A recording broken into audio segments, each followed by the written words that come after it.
All right, Gary, it's all yours. Great. Well, welcome everyone to our webinar, the Catholic Nonviolence Initiative, Accomplishments and Next Steps. We're very excited that you could join us for this update on the historic movement to embrace gospel nonviolence throughout the Catholic Church. It couldn't be more timely. Last week, Pope Francis gave an emotional speech at the burial ground of 7,860 American soldiers who died liberating Italy during World War II. He warned, "The world is once more at war and is preparing to go even more forcefully into war." And as he said on several occasions, we find ourselves engaged in a horrifying world war fought piecemeal or in installments. Hello, I'm Gerry Lee, Director of Maryknoll Office for Global Concerns, the Justice and Peace Advocacy Office of the Maryknoll Sisters, the Maryknoll Lay Missioners, and the Maryknoll Fathers and Brothers. And like our panelists today, I'm a member of the steering committee of the Catholic Nonviolence Initiative. Our four panelists this morning are Judy Coode, the coordinator of the Catholic Nonviolence Initiative and a longtime activist and leader in Pax Christi USA. Marie Dennis is the co-president of Pax Christi International. She's authored or co-authored 7 books. Jasmine Nario-Galassi is the executive director of the Center for Peace Education at Miriam College in Quezon City, the Philippines. She's also the president of Pax Christi Pilipinas.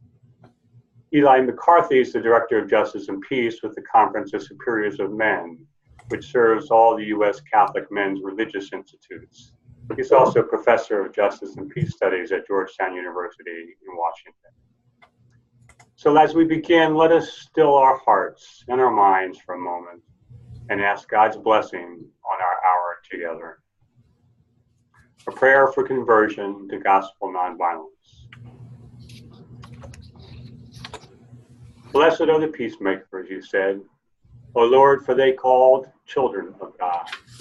We ask you, Lord, to forgive us for the times that we've caused division or misunderstanding in our communities.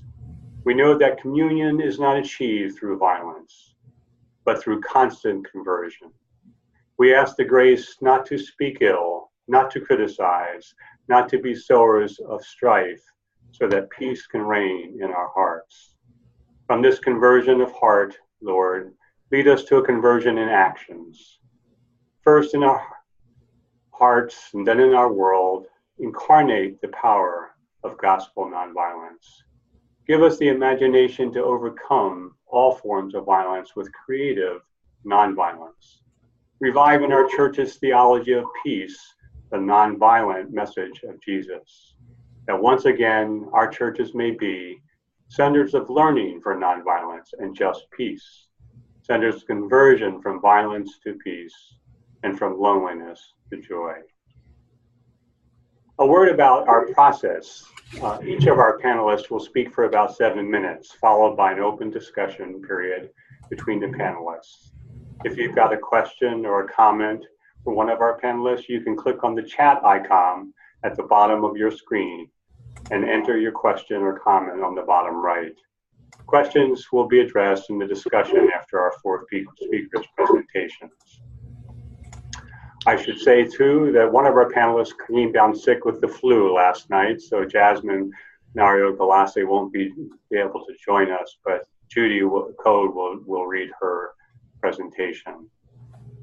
So let's begin. First, Judy Coode will give us an overview of the accomplishments of the Catholic Nonviolence Initiative since its birth at the Nonviolence and Just Peace Conference at the Vatican in April 2016. Judy? Hi, everyone. Thank you, Gary. Okay. The Catholic Nonviolence Initiative, as Gary mentioned, was created after the April 2016 Nonviolence and Just Peace Conference. The goal of the Catholic Nonviolence Initiative, or CNI, is to follow through on the 6 requests made in the April 2016 conference's final appeal, that the global church community continue to develop Catholic social teaching on nonviolence, including a possible encyclical from the Pope, that the church integrate gospel nonviolence into every aspect of its life, that the church promote nonviolent and just peace practices and strategies, that the church initiate a global conversation on nonviolence and just peace, that the church no longer use the language of the just war theory, and that the church lift up the prophetic voices of those who are on the ground and in the margins who are doing this hard work. My name is Judy Coode, and I'm the project coordinator of the Catholic Nonviolence Initiative, and I'm part of the staff of Pax Christi International. Since April 2016, we have been quite busy. The appeal has been endorsed by thousands of folks, most notably at this point, the Catholic bishops of Japan and the Catholic bishops of Belgium. Dozens of women's and men's religious orders have endorsed the appeal, as well as diocesan justice and peace offices from around the world, and many, many individuals. We held 4 explanatory webinars last year, which are available on our website if you want to watch them or revisit them.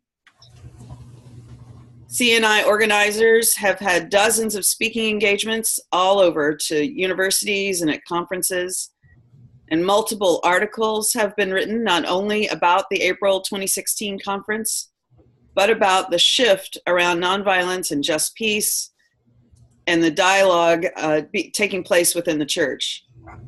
2 very recent events include a gathering at the University of San Diego at the beginning of October, when CNI was invited to dialogue with military leaders on this topic. And just last week at a consortium of theologians that was organized at DePaul and its Center for World Catholicism and Intercultural Theology.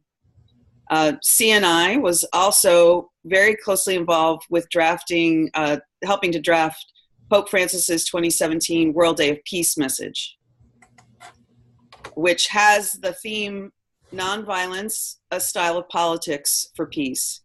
It is a beautiful statement with a strong message from the Holy Father, calling not only individuals to choose the path of nonviolence, but also exhorting business and government leaders to use nonviolence as their guide. You can find a link to the statement and many related resources to reflect on the statement on the CNI website.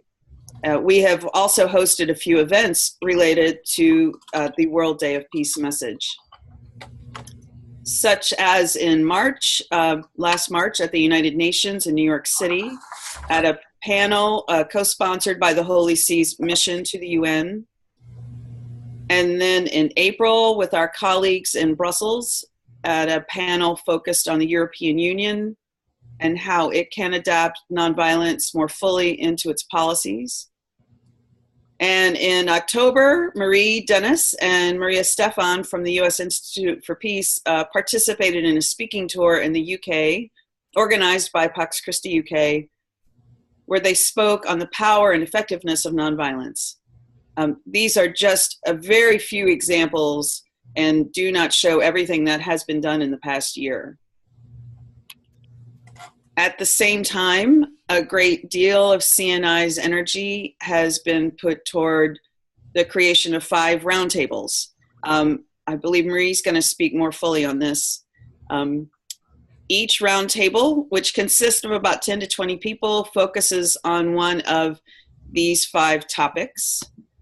The plan is that in about a year, each group of roundtable participants will have written a document on their topic, and those 5 papers will be combined into one draft of a new church teaching on nonviolence that will be shared with the Vatican. We'll also have research done through some special projects on several other topics in addition to the overall final paper, including nonviolence and women, nonviolence and climate change, nonviolence in the Christian tradition, and nonviolence in other faith traditions. And like I said, I believe Marie Dennis is going to speak more fully on this during her presentation. In the past year, we have maintained a good connection with the Vatican, specifically the Dicastery for Promoting Integral Human Development, which is a new department in the Vatican, having absorbed what used to be known as the Pontifical Council for Justice and Peace.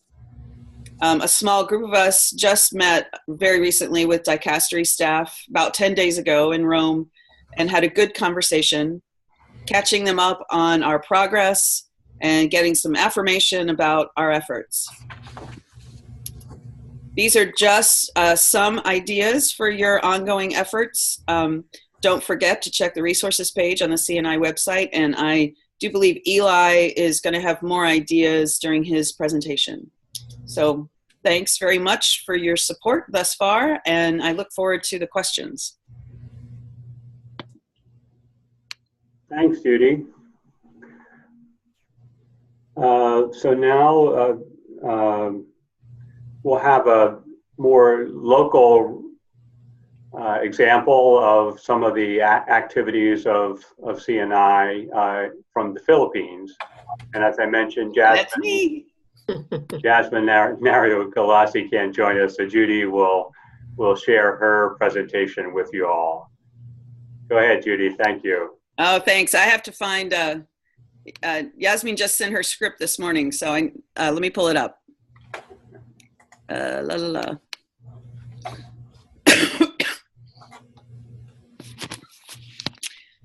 Good morning from Manila. I am sorry that I can't be with you tonight. It's tonight for Yasmin. She is down with the flu. This PowerPoint presentation is to share some of the things we have done at the Center for Peace Education, Pax Christi Miriam College, and Pax Christi Pilipinas to promote the Catholic Nonviolence Initiative. We first and foremost engage religious leaders on the initiative. We sought a meeting, for example, with the Jesuit Provincial in the Philippines to explain the initiative. Convinced of its importance, Father Tony Moreno and the Jesuit Provincial for Asia helped us get endorsements of the appeal to the Catholic Church to recommit to the centrality of gospel nonviolence from the Jesuit community. Knowing the importance of promoting awareness on this issue, we discussed the concept of nonviolence to students of Catholic schools in the Visayan region. The students endorsed the appeal after the forum.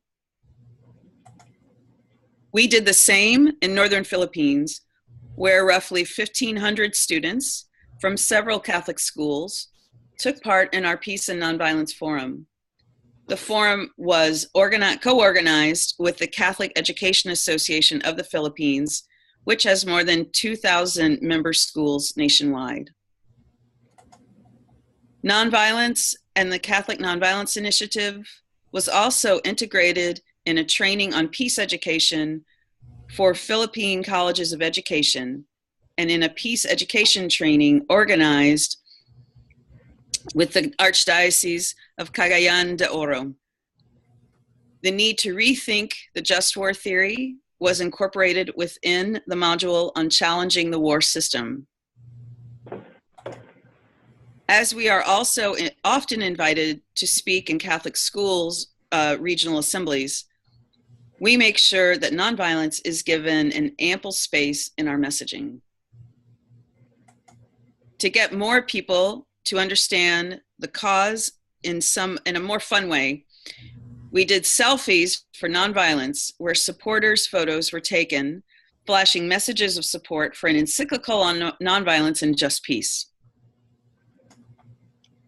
We have taken advantage of international celebrations, such as the International Day of Peace, to highlight the issue.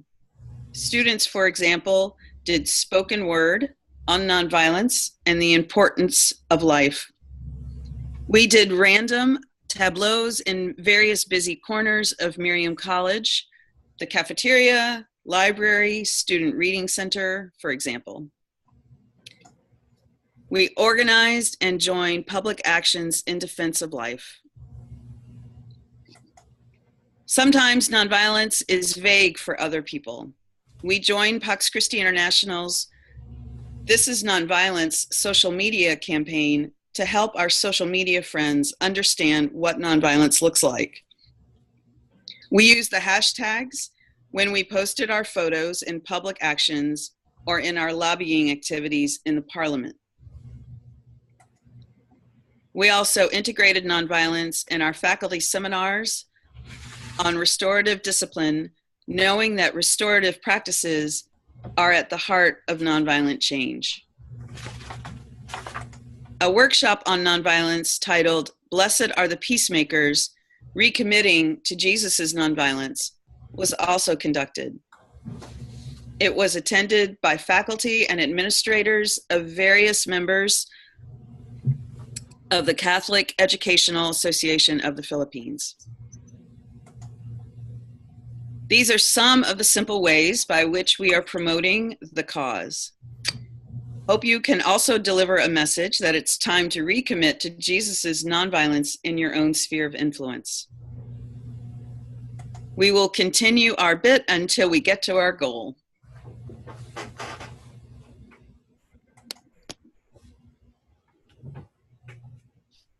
Thank you, Judy. Thank you, Jasmine, for a very, very inspiring example of so many things that you all are doing there in the Philippines.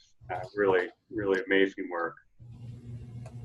So that gives you a little bit of a sense of an overview of some of the activities that the Catholic Nonviolence Initiative have been up to since our conference launched us in 2016.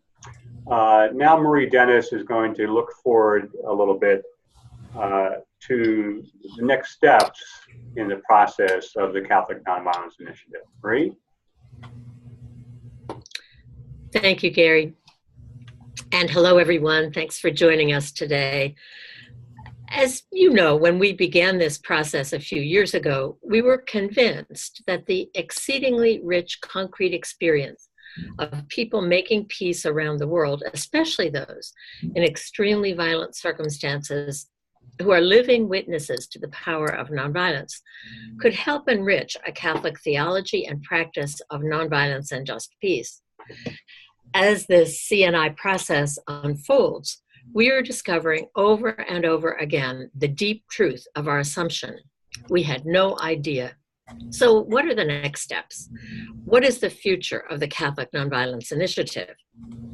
To begin with, Orbis Books will soon publish a book that documents the initial steps in the CNI journey, details of the Rome Conference in April 2016, and many of the amazing reflections from participants who came to that meeting from contexts of violence and war, and who called us to imagine a Catholic Church recommitted to nonviolence and just peace. The book, Choosing Peace, The Catholic Church Returns to Gospel Nonviolence, will be available after the first of the year. In the coming months and years, as the roundtable reflections that Judy mentioned and the special research projects move forward, we will continue to gather the richness of what is becoming a global conversation in universities, dioceses, parishes, and religious communities, as Judy indicated, and as Yasmin's wonderful grassroots efforts indicate, that we will continue to gather the amazing reflections that are coming from the roundtables and the research about how we might move as a human community beyond what seems to be perpetual war and violence to live more fully the gospel we proclaim and the just peace that we seek. In early 2019, probably in January, we will organize a second conference in Rome to bring together and share with the Vatican the results of the roundtables and special research projects. We've asked the Vatican to co-sponsor such a conference with us, and we're quite hopeful that the new dicastery will be willing to do so. Our intention is to contribute material for an encyclical or for other major Catholic teaching, perhaps even for a synod on nonviolence and just peace. At the same time, in small and not so small ways, we are encouraging the Church, the people of God, to do specifically what the Rome Conference asked for in our appeal to the Catholic Church to recommit to the centrality of gospel nonviolence. For example, in the appeal, we ask the church to integrate gospel nonviolence explicitly into the life, including the sacramental life and the work of the church through dioceses, parishes, agencies, schools, universities, seminaries, religious orders, voluntary associations, and on and on. As Judy said, to make proposals for this level of integration of nonviolence into the life and work of the church is the assignment, if you will, of one of our roundtables. But we know that significant steps in this direction are already underway. For example, many religious congregations who are part of CNI have had a corporate commitment to nonviolence for years and are thinking anew about what that means, for example, in the aftermath of Pope Francis' World Day of Peace message on nonviolence, a style of politics for peace. We're also hearing from people around the world who are already trying to integrate nonviolence into the life of their diocese or parish or university, and who want to be connected to this effort more explicitly. A number of colleges and universities, in addition to what has already taken place, are planning future conferences, research projects, and other programs on nonviolence and just peace, and we are encouraging more to do so. As part of the regional work of Pax Christi International, we are planning regional consultations in a number of places over the next few years, including in a few weeks in Manila for Asia Pacific, next year in Mexico for Latin America, and probably the year after in Central and Asia and Eastern Europe. In other words, we will be listening very carefully to people from different contexts, believing that nonviolence in the context of occupation in Palestine, nonviolence in the context of poverty or street violence in Haiti, nonviolence from the perspective of liberation theologians in Latin America, nonviolence intersecting with structural racism in the United States, nonviolence in post-colonial Africa, nonviolence in Asia and the Pacific, where the nuclear threat is all too real, may well look very different. We will look for ways to support local efforts and to connect them if that seems useful.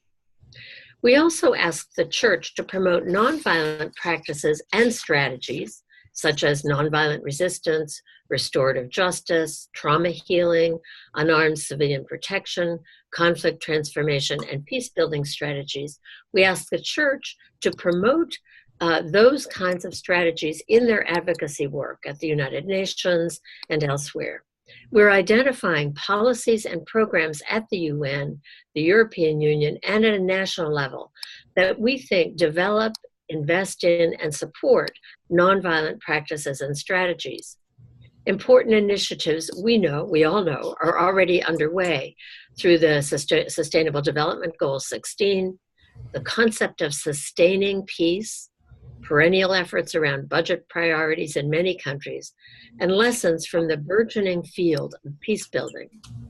Religious communities and people of faith with a commitment to policy advocacy will make a huge contribution here. It will take time and effort to figure out what to support and to build momentum, but we believe that it's worth the effort. Finally, we ask the church to initiate a global conversation on nonviolence within the church, with people of other faiths and with the larger world, to respond to the monumental crises of our time with the vision and strategies of nonviolence and just peace. Obviously, we're trying to give this global conversation a jump start. In part, the conversation is about the nature and effectiveness of nonviolence itself. Yasmin referred to this in her words this afternoon. Pax Christi's global campaign, "This is what nonviolence looks like," will try to stir up some creative answers to that question. Meanwhile, some of the most interesting and challenging discussions we've had in this CNI process have been around the meaning of nonviolence, the difference between pacifism and nonviolence, the contents of just peace, the connections between nonviolence, peace building, and conflict transformation. For many of us in CNI, nonviolence is a spirituality and a way of life, but it is decidedly not passive. We know that nonviolent strategies are very effective tools for transforming conflict, working for social and economic justice, protecting the integrity of creation, and ending oppression. No matter the vocabulary or the way we approach it, we believe that the human community is ready for an end to violence and war. With Pace Bene and other educators who are involved with CNI, we will be doing all that we can to help that transition take place. We began this initiative based on the belief that the Catholic Church could help the world move toward a nonviolent future, which is so deeply consistent with the life and witness of Jesus. We still believe that and are filled with hope to see the Church moving in that direction. Thank you, Marie. That's really amazing what we have in front of us and the challenges that are in front of us. But I think also very exciting, the deep thought that's been going into the act of nonviolence and how to move it further ahead in the church. So now we're going to have Eli speak a little bit about a CNI action guide that's available for your use that can be a helpful tool in your community where you are. Eli? Great. Thank you so much, Gary. Wonderful to be with you all this morning. I'm going to take us right to the website where all these resources and the action guide is available. So I'm going to take you through just a couple of things. If you scroll down on the left, you see all these great spaces for resources. If you click on the Resources on Nonviolence and Just Peace tab, then you can slide down here and there's an action guide heading, which will take you to the action guide that we're actually going to look at today. So as you'll see that this has sections for schools, for parishes, for dioceses, and kind of the national, international level. So I'm just going to point out a few things. Let's start with the parish or the religious community or the lay movement kind of section. So one of the main things you can do is on our website and going back to our resources tab, at the very top, these are the headings. So prayer resources has a lot of great stuff for groups, for intentions at Mass. This first one here is a retreat or a workshop that you can have. You can invite these speakers or use their curriculum. Also, as Judy mentioned, we have videos of the four actual topics that occurred at the 2016 conference. So those are also here on the website, videos from the conference. And there's follow-up webinars that came afterwards. So those are right here on the left. Thirdly, you can invite a CNI speaker to your community, and Judy would be happy to help find the right person for your region. Fourth, you could utilize the 2017 World Day of Peace message, which is also here at the top, and it has a number of resources as well. Fifth, you could ensure that your formation programs have substantial attention to gospel nonviolence. For example, at St. Camilla's Parish in Maryland, we have a peace education program with circle discussions on different difficult topics, with summer peace camps, and even peace symposiums. And then lastly in this area, one other idea is that you could create a local peace team. So for example, there's a DC peace team that offers trainings in various nonviolent skills, such as nonviolent communication, active bystander intervention, unarmed civilian protection, and restorative justice circles. They also deploy unarmed protection units to local neighborhoods or events or political demonstrations, which we have plenty of here in DC, in order to diffuse hostility, but also to cultivate empathy. These peace teams can significantly reduce the turning to violent responses by individuals or by police. So next, let's look at schools or universities. One idea is that you could develop a regular course on gospel nonviolence. For example, if you go to our peace education section here, you have sample syllabi for college, one on nonviolence, one on intro to peace studies, but you also have a high school unit called Christian peacemaking here as the third option. Second, you could develop a justice and peace studies minor or major at your university. Third, if you really want to be bold, we could develop a just peace leadership corps. For example, many Catholic schools, at least in the US, have ROTC, which is training for military leaders. But we don't have anything like it for nonviolent just peace leaders. So let's create it. They could get academic and skill training along with the collection of organizations that sponsor their education in exchange for the student working for them after graduation for a year or two.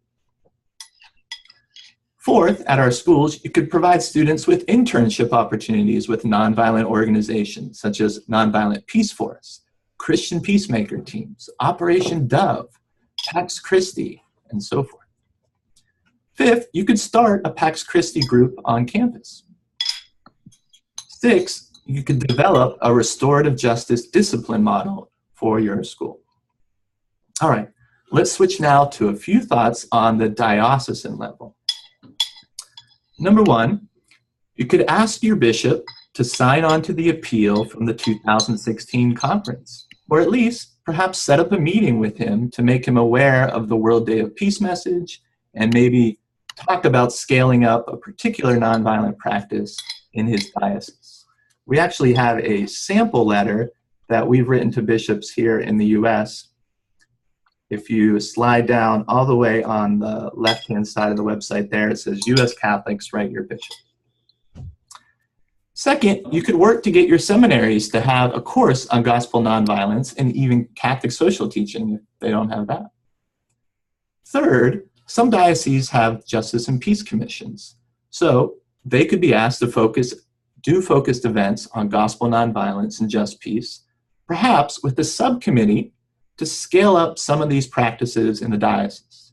So for example, in the Archdiocese of Chicago, Cardinal Cupich banned all guns in all diocesan buildings. And he also started a nonviolence initiative. Okay, so finally, let's say a few things about advocacy things that we could do both locally and internationally. Locally, think about advocating for restorative justice programs across your criminal justice system and within the school system.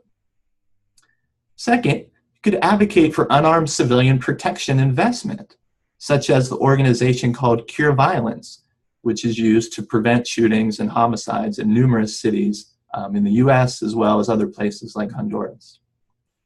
And for peace education across your school system. Third, you could advocate for police to have required, frequent de-escalation training, and even to perhaps pilot unarmed protection units, as they mostly have in Britain, Norway, New Zealand, Ireland, etc. What about nationally or internationally? First, we could urge Catholic advocacy organizations to focus on advocating for nonviolent and just peace methods, rather than legitimating war or even using a just war ethic. Second, we could promote the just peace framework to policymakers on conflict situations. You can see on our website and also on the resources page, there's a little primer for what is a just peace approach. And then if you go all the way down, there's some more resources about it being applied to certain conflicts and some other writings about the idea. If you need more details or policy language, feel free to email me. Third, you could share the World Day of Peace message with your government representatives. Fourth, advocate for increasing investment in nonviolent capacities and research, especially nonviolent resistance, unarmed civilian protection, nonviolent civilian-based defense, trauma healing, and restorative justice. We have little primers on what these practices are on this resources page. Here's some of them right here. Fifth, and lastly, advocate for decreasing investment in military spending, in nuclear weapons, and violent capabilities. So those are just some action steps that people have taken and that we could really scale up together. But please let us know what you have been doing, what you plan to do, and any ways that we can help.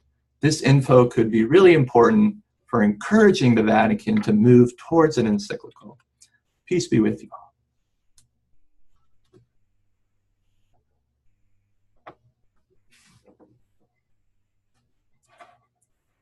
Of possible activities and resources for your actions in your community and with your parish or your school. Now we have a chance to share, just have a discussion with you, well, among the panelists, but also with you all. If you have a comment or a question, you can just either send a chat to us, or you can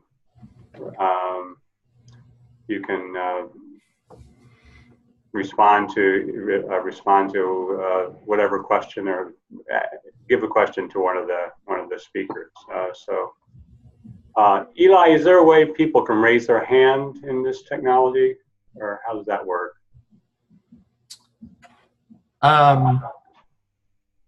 I think you can, but I think probably the easiest thing is to type it into the chat box. Yeah. So Well, looks great. like we have one from Richard. So Richard DB just sent a chat to everyone, basically saying a phenomenal presentation, inspiring, informational, and motivating, very detailed. He says he's used the PBS series Following the Nonviolent Jesus, and also suggests a 6-part series on nonviolence, The Force More Powerful, which includes a documentary on Poland's solidarity movement and shows the Catholic Church's involvement, and also a Chile documentary which shows Catholic connections. The PBS series, so Richard's mentioned 2. One is Following the Nonviolent,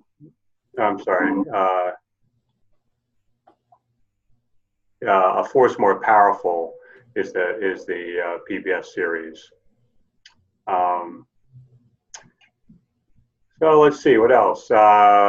One question from Dan McCrabb is, has there been any exploration of the relationship between reconciliation and nonviolence, or reconciliation as one of the expressions of mission?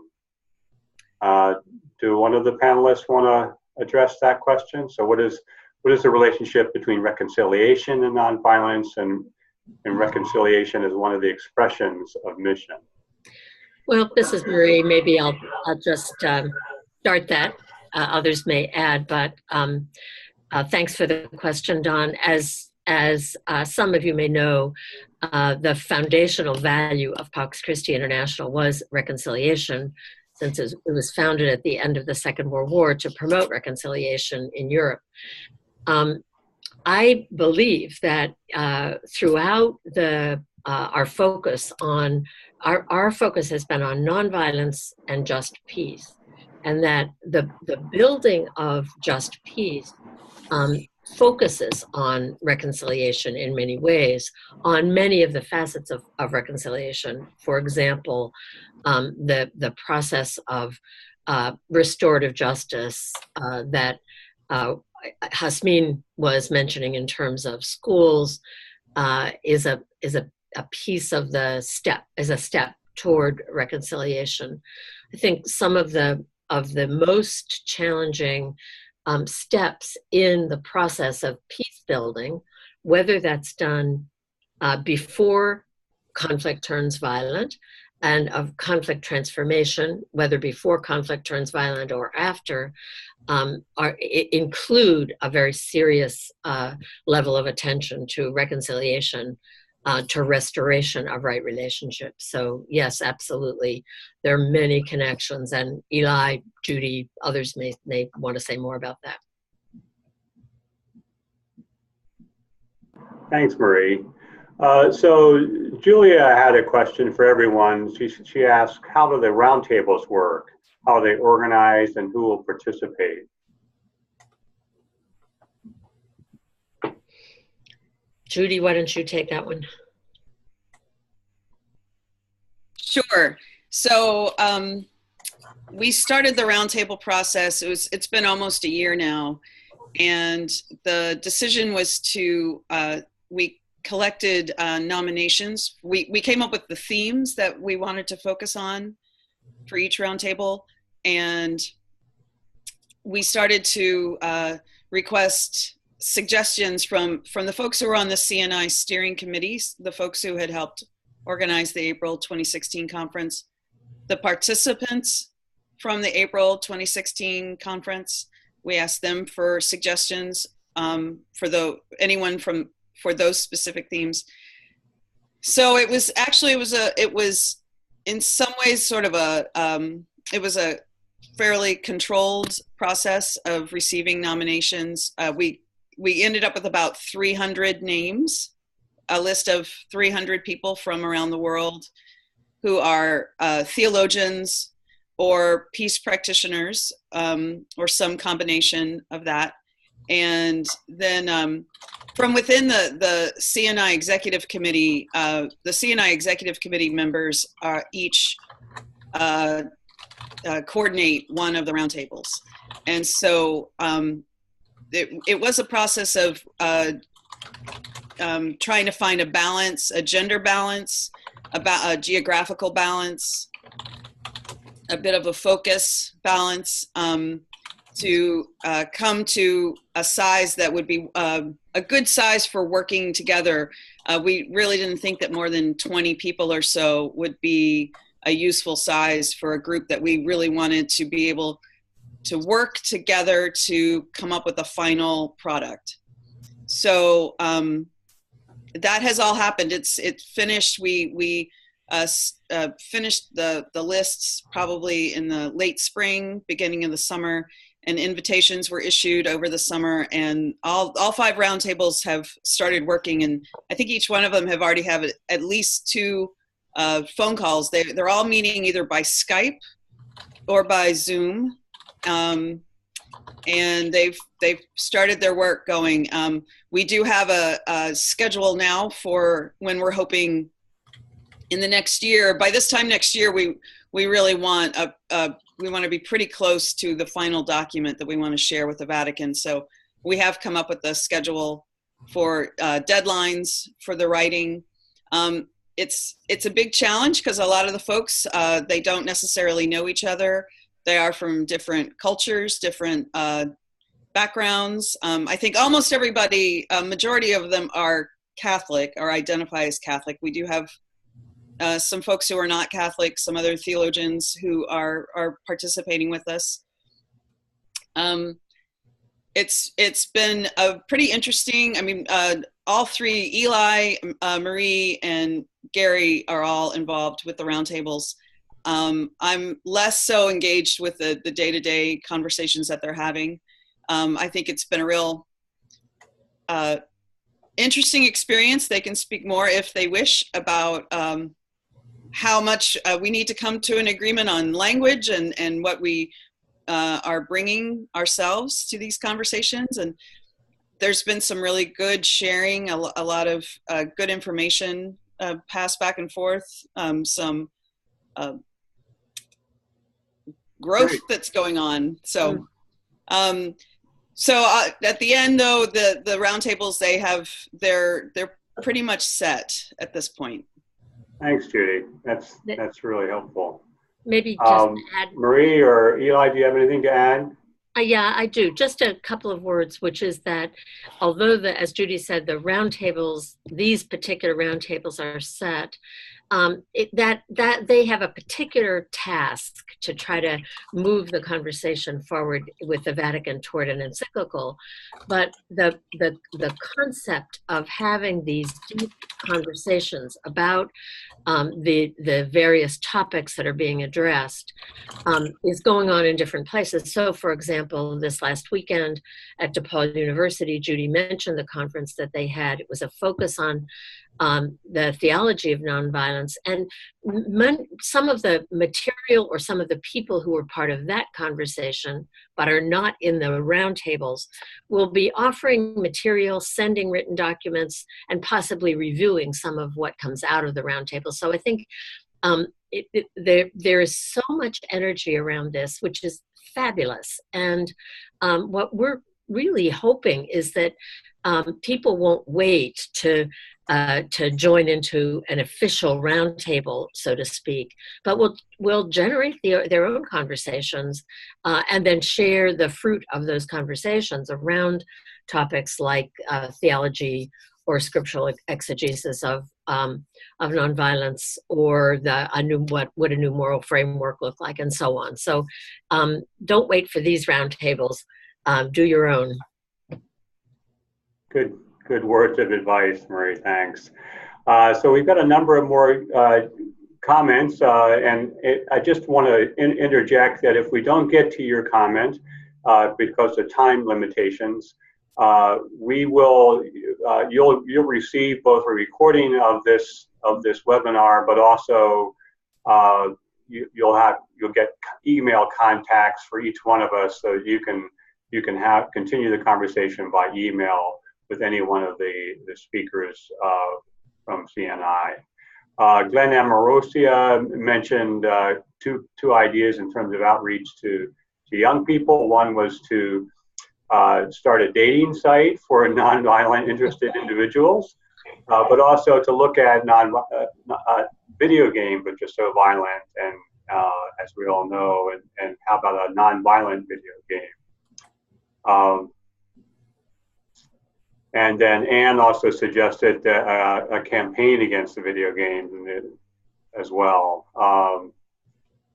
Question of drone warfare, as mentioned, that's a huge topic, obviously.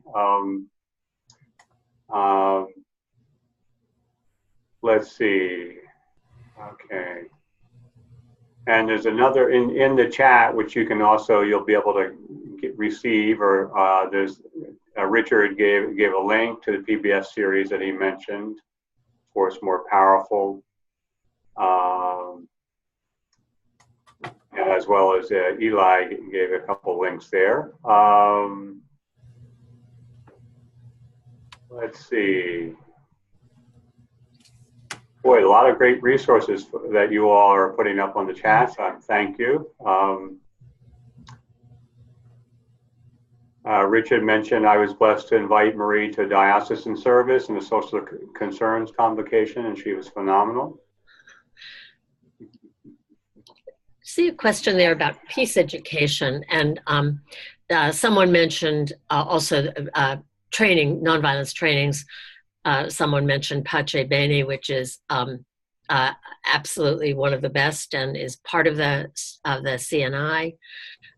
Someone else with peace education mentioned Pax Christi UK, which does have really great resources, as does Pax Christi in the Philippines, as you could see.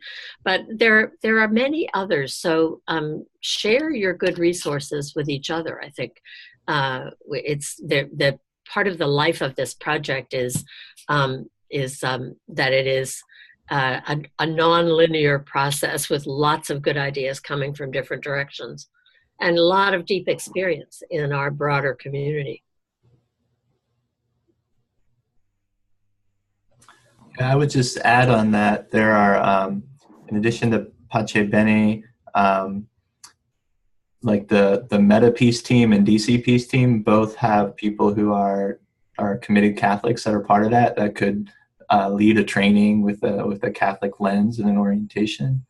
Meta Peace Team's in Detroit, Michigan. And in terms of video games, it's a really interesting question. There is a nonviolent strategic nonviolent video game. I think it's actually called A Force More Powerful. I'll check out. I think there's at least a couple titles I can find and share with folks. Just to note, people have mentioned Pax Christi Metro New York and Capacitar. There really are amazing resources out there. I wanted to say a little bit about the U.S. bishops, the USCCB endorsement and kind of where that is. As you all can imagine, the U.S. Bishops Conference, which has, 350 bishops, something like that, is a challenge. It's a challenge to reach bishops all over the United States, as it is in other countries where the conference is extremely large. But we have been making progress in the United States. We have had a good conversation with the International Committee of the Bishops of the U.S. Bishops Conference, and with a number of key bishops. We, as Eli said, we encourage you to have this conversation with your own bishop, if wherever you are in the U.S. or beyond, but also to think that whether or not we ever get to a place where the entire Bishops' Conference of the United States will endorse the CNI or our appeal to the church, what we are doing that I think is bearing fruit is having conversations with both local bishops and with key leadership in the Bishops' Conference in the United States as well as elsewhere. So keep it up. I think part of the challenge is helping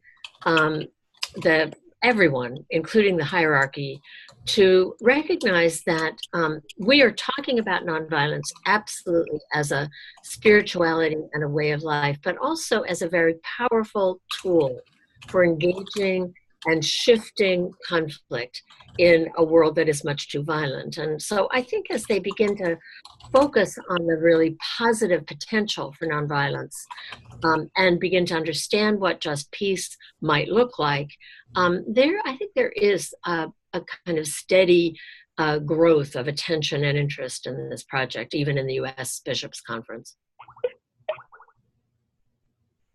Thanks, Marie. That's really helpful. There was one question about did the CNI have a Twitter account? Yes, we do. I think you can find it.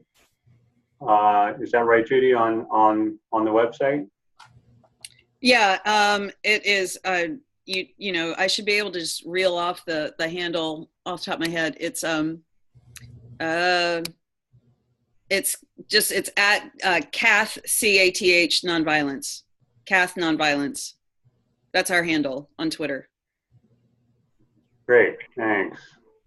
Lots of just wonderful resources that you all are putting up on the chat. That's great, thank you. Any other comments or questions for the panelists? We've got a few more minutes before we need to close. Or if you have other examples of initiatives that you've taken around this theme that we haven't heard about, we'd love to hear it. So there's one question from Julia. Any advice on coming up with rapid responses to public incidents of violence, such as the mass shootings recently in Texas? Yeah, or go ahead, Marie. No, go on, Eli. So in terms of rapid responses, I'm not sure if you mean like public statements or like how to actually diffuse the situation. I mean, in terms of public statements, they're in language. Like, I think we need to say what we're hearing a lot is it's a mental health issue, right? So I would say, yes, it is a mental health issue, and it's also a guns issue, because if people have access to guns, it's more likely that they're going to harm lots of folks, particularly assault weapons. The other piece I think we can add is that this was another example of a person having domestic violence in their home. So there's clearly a lack of skills in how to deal with conflict, right? So we need to provide regular ongoing training in our communities on basic skills like nonviolent communication, like active bystander intervention, even restorative circles could be helpful. In terms of like responding to the actual incident, you know, those are really tough cases. But I think if we equip people in these skills, they'll have a better chance of being more creative and trying to do some things that might be possible. I mean, one of the great examples we have of this occurring is Antoinette Tuff in a Georgia middle school with a guy with a bunch of guns came in, and she was able to defuse him before he killed a lot of people. This happened a couple of years ago, and there's an article about it. So those are some examples that we can lift up. And I think that those examples can be, that we should be referring to them even when we make a public statement as an organization, that we, because I think what happens often, at least it happens to me, in the face of a violent and frightening event, is that we kind of lose our capacity for creativity and imagination. And so being able to say, here are some ways that we could be dealing with this more positively, I think can be helpful. Exactly. So there was a question about connections there. That I know there's an association of Jesuit universities, or is there a similar organization at Catholic universities? And I think one of you actually gave the response to that there is one. The Association of Catholic Colleges and Universities. And just to say that one of the roundtables focuses on how to integrate nonviolence into all levels of the church. And that roundtable is really looking at that question of how to engage university presidents and associations of faculty of both Catholic universities, particularly, and also Jesuit university, not that they aren't Catholic as well. So I think that's a really good question, because I think that's a key area. Let's see, other comments.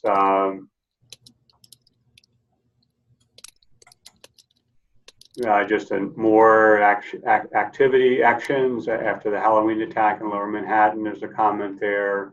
Wonderful. And just a reflection on challenges of rapid response. The Association of Catholic Universities is not just simply a USA, it's international, or at least there's an international organization of Catholic universities.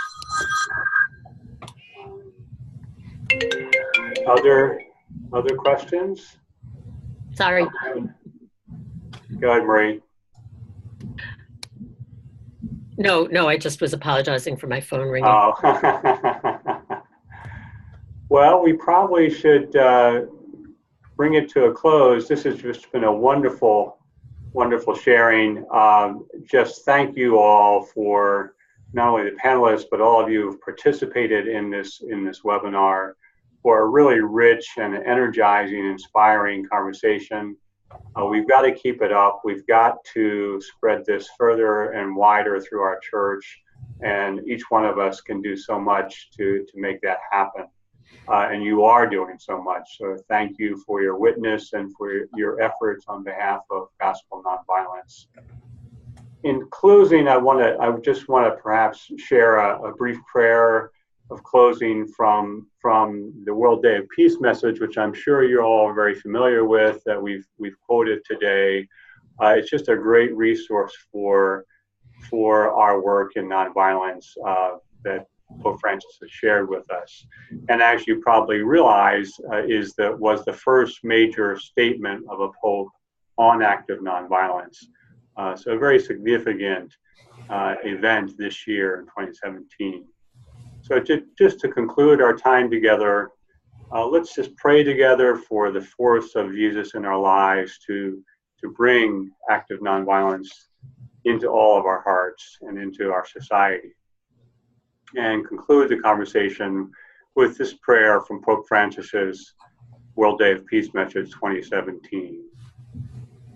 I pray that the image and likeness of God in each person will enable us to acknowledge one another as sacred gifts, endowed with immense dignity, especially in situations of conflict, let us respect this, our deepest dignity, and make active nonviolence our way of life.